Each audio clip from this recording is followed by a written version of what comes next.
Good morning. My name is Angie Sullivan, and I'm the co-founder of Grace. My husband John and I actually founded Grace in 2012.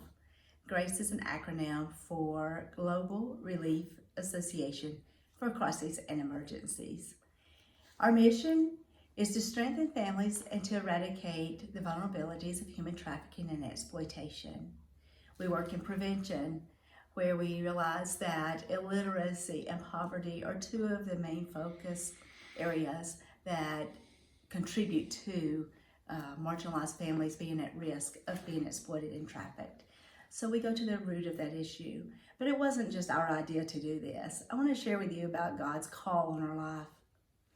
So I have a background of healthcare. For 28 years, I served in the healthcare ministry. I call it ministry because it is that indeed, where I had the opportunity to serve others through meeting physical needs. God called me beyond that. He called me to something that I wasn't experienced in, and to something that I needed to turn to Him and trust Him each step of the way. Sounds kind of radical, and it was, and it still is. But just a little bit about that. Anti-trafficking.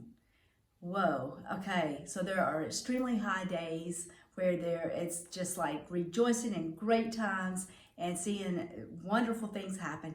And then there are those days where it is a heavy burden and you're getting hit with just the challenges of that social injustice, just moment after moment after moment. Nevertheless, God doesn't change. And He keeps drawing us to Himself, to look to Him, to trust Him, to keep Him in focus, keep His kingdom in focus and His righteousness in focus, making those the priorities. And sure enough, we've been able to see Him work in just incredible ways. You know, guys, it's because God called us to this that we're in this work. He actually challenged us to step out from what we could do ourselves into an area to trust Him. And He'll do that for each of you as well. It may not be anti-trafficking, but indeed it will be something that He gets glory for. A little bit about what He has done. We have about 100 children in our programs now in Thailand. John and I moved there in 2016 to actually expand the work from a child sponsorship program that put children in school and paid for their educational costs and feeding families to actually opening family resource centers. And so we opened one in Pattaya, which is a sex tourism city, primarily working with a lot of children who've been trafficked from the Isan agricultural region into the city. You can go into most brothels and bars and talk with the madam and order a child. It's horrific. Our work is to go in and prevent that.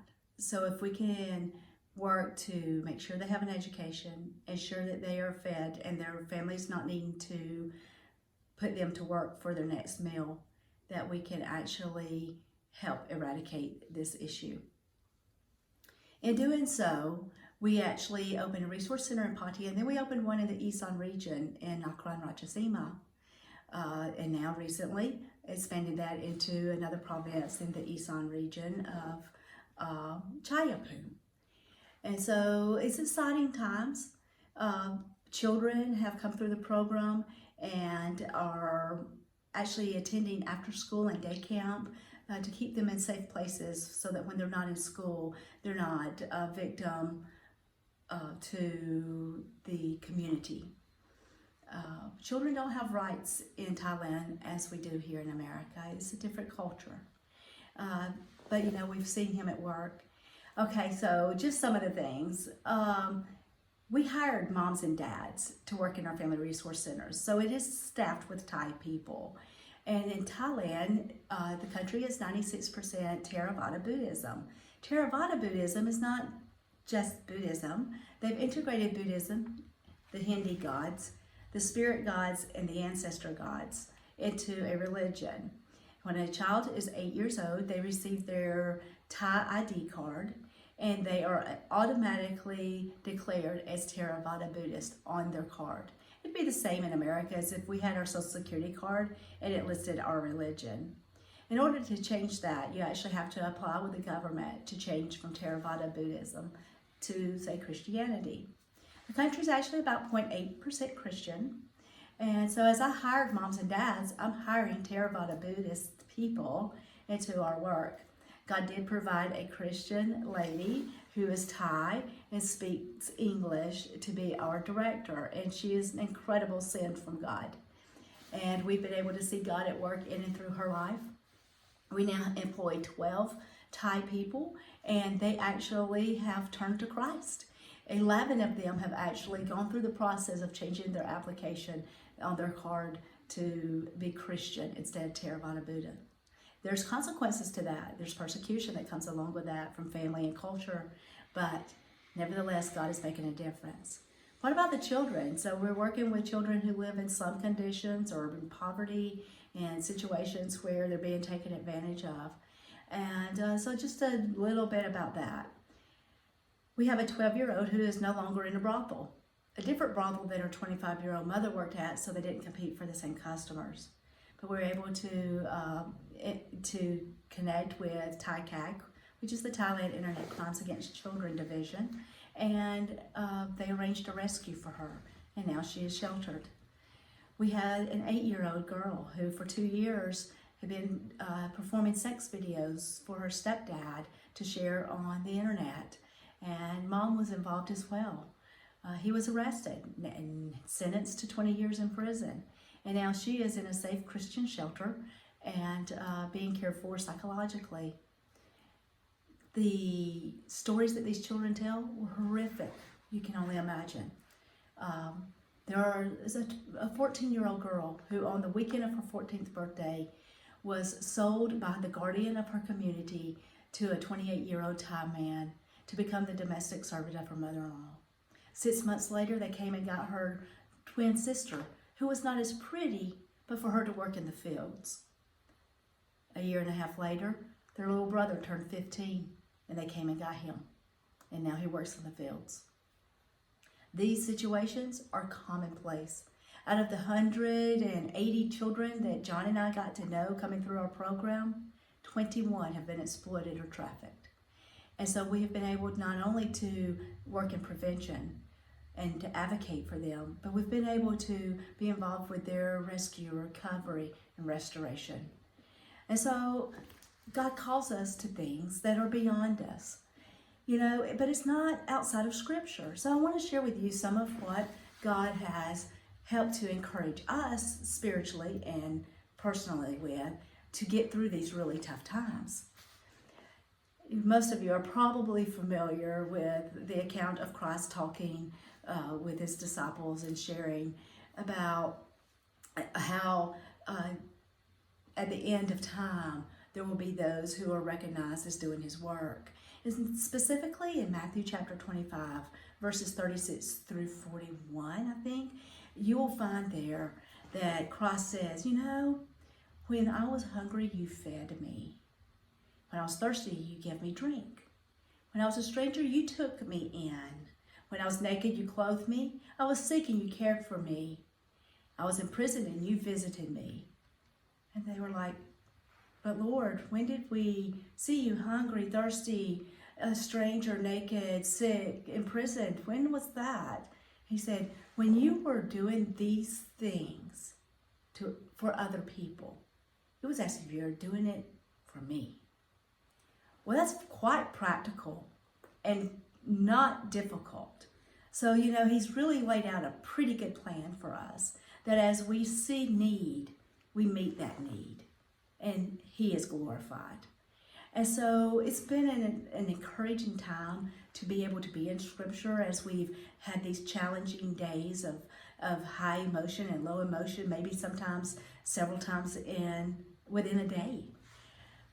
Another set of Scripture that he took us to, and we really studied deeply, and I encourage you to, when you get to your devotion time, go to Nehemiah chapter 5.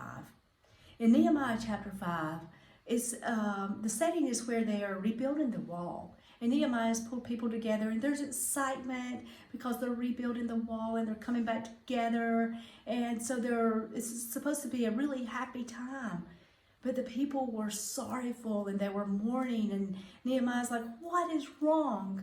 And so as he investigated, he found they were mourning the loss of their children because their children had been sold as slaves in order to pay their tax debt. And he's like, what? So he went beyond knowing about it and being aware to becoming an advocate. And he actually took it to the officials and he took it to the priest and said, guys, this has got to change. This is wrong and we need to change this behavior. And they did.